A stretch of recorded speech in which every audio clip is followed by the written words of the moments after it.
दिव्यांगांच्या नावावर चालणारा घोटाळा अखेर उघडकीस आला आहे. दिव्यांग कल्याणासाठी काम करायचं सोडून काही संस्था मात्र त्यांच्यासाठी असलेल्या सरकारी अनुदानावर डल्ला मारत असल्याचे उघडकीस आले आहे. दिव्यांग बांधवांसाठी शिक्षण, रोजगार आणि आर्थिक स्वावलंबनाच्या संधी निर्माण करण्याऐवजी नियमबाह्य कारभार सुरू होता. खोटी विद्यार्थी संख्या दाखवणे, कर्मचाऱ्यांना नियमानुसार पगार न देणे, दिव्यांगांना आवश्यक सेवा सुविधा न पुरवणे असा या संस्थांचा भोंगळ कारभार समोर आला आहे.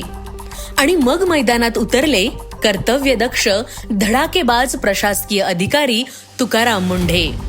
राज्याच्या दिव्यांग कल्याण विभागाचे सचिव म्हणून 2025 मध्ये पदभार स्वीकारल्यानंतर अवघ्या एका वर्षात त्यांनी तब्बल 363 संस्थांवर कारवाई करत त्यांची नोंदणी रद्द केली आहे.